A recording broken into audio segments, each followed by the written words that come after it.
Olá, boa tarde. São 17 horas e 50 minutos e você está agora com as notícias do Gazeta News.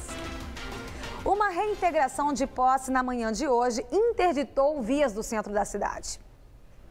A reintegração foi de um prédio invadido no Brás e aconteceu por volta das 6 horas da manhã.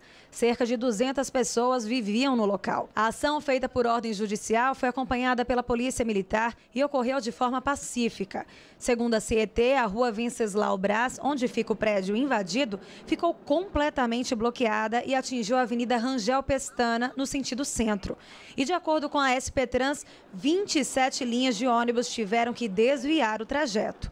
O imóvel desocupado pertence à Igreja Católica e, segundo a Arquidiocese de São Paulo, a reintegração foi solicitada para a reforma do prédio. E se entregou agora há pouco o motorista acusado de atropelar 15 pessoas na saída de culto na zona norte da cidade. Renan Bento da Silva, de 26 anos, fugiu do local sem prestar socorro. E hoje teve morte cerebral o menino de 3 anos que estava internado após ser atropelado. 3 vítimas continuam internadas.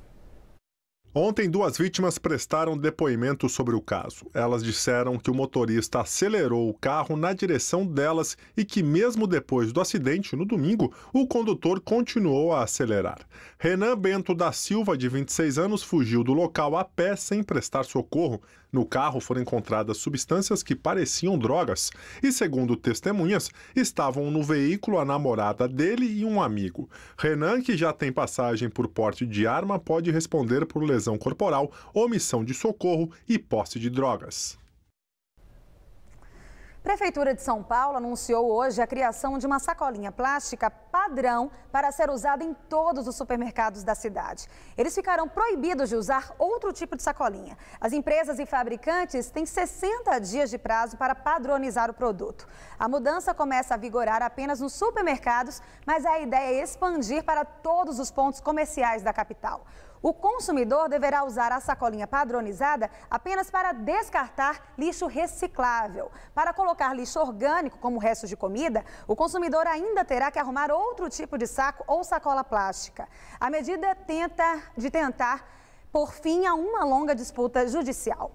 A distribuição de sacolas chegou a ser impedida na cidade durante 2 meses em 2012. E dobra o número de multas aplicadas pelo tráfego irregular de veículos em faixas de ônibus em relação ao ano passado. Segundo a CET, foram 858 mil casos entre janeiro e setembro deste ano, enquanto que no mesmo período do ano passado foram registrados 424 mil. A CET afirma que aumento de multas aplicadas se deve à mudança na logística do trabalho dos técnicos e à maior presença da companhia em bairros periféricos de São Paulo. Já o número total de multas na cidade subiu 8,5% nos 9 primeiros meses deste ano em relação ao ano passado. Até setembro de 2014, foram 7 milhões e 800 mil multas, o que significa 627 milhões de reais arrecadados. As multas mais frequentes foram por excesso de velocidade e por desrespeitar o rodízio. A chuva fraca que atingiu as represas do Cantareira ontem não impediu que o nível do sistema voltasse a cair. Nesta quinta-feira, a Sabesp registrou índice de 10,8% após chuva de 4 milímetros que atingiu o sistema. O Cantareira já recebeu em novembro 65,6 milímetros de chuva até agora. Apesar disso, as represas continuam secando. Isso acontece porque parte da água evapora com o calor ou vai para a vegetação antes de chegar ao sistema. A meta do governo de São Paulo é recuperar o Cantareira ao nível de 10% da capacidade do volume útil até abril do ano que vem, além da reserva técnica do volume morto usado para garantir o abastecimento. Se não fosse a segunda cota dessa reserva, que deve começar a ser usada no próximo sábado, o nível do Cantareira estaria em 0,1%. No Alto Tietê, que também sofre com a grave estiagem, o índice recuou de 7,8% para 7,6%. No Guarapiranga, o sistema segue caindo e foi de 35,7% para 35,3%. E a cidade teve mais um dia de tempo abafado e chegou a chover forte agora à tarde. As zonas norte, oeste, sul e central entraram em estado de atenção para alagamentos. Para amanhã, há mudanças previstas. Segundo os meteorologistas, o tempo fica fechado e esfria. Vamos aos detalhes da previsão?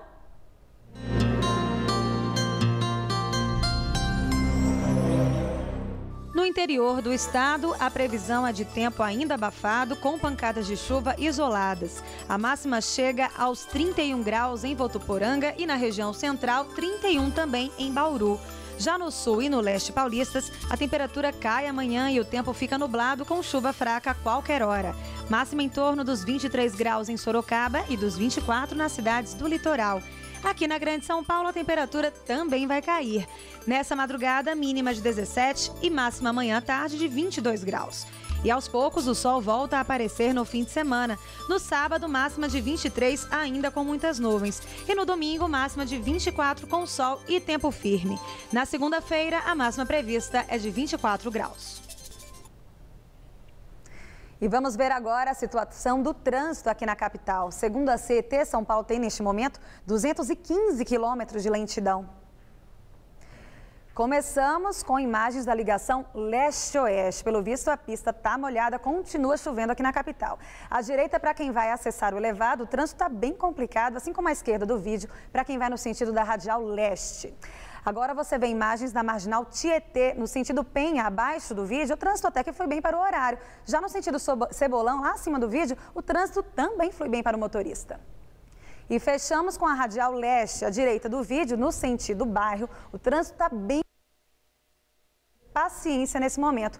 E à esquerda do vídeo, no sentido centro da cidade, também está complicado para o motorista. E a seguir, morre o poeta Manuel de Barros. Ele tinha 97 anos e morreu de falência múltipla de órgãos.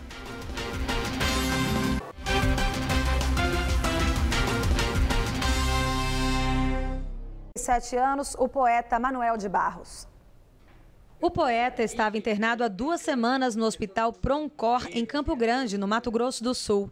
Ele havia passado por uma cirurgia devido a uma obstrução intestinal. De acordo com o hospital, Manuel de Barros teve falência múltipla de órgãos. Nascido em Cuiabá, escreveu 18 livros de poesia, além de obras infantis e relatos autobiográficos.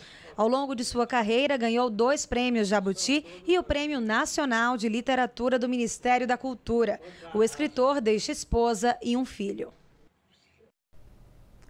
E o ex-jogador Pelé está internado desde ontem em um hospital de São Paulo. Ele passou por uma cirurgia para retirada de cálculos nos rins e passa bem. Pelé foi internado na noite de ontem após passar mal em Santos, no litoral paulista. Ele precisou ser encaminhado ao Hospital Albert Einstein, na zona sul de São Paulo. Após a realização dos exames, Pelé foi submetido a um procedimento cirúrgico hoje pela manhã para a retirada de cálculos renais. De acordo com o boletim médico divulgado pelo hospital, o ex-jogador passa bem e não tem previsão de alta. Ele deve permanecer internado em observação. E o Gazeta News de hoje fica por aqui. Mais notícias você vê logo mais no Jornal da Gazeta, às 7 da noite, e no Jornal da Gazeta, edição das 10.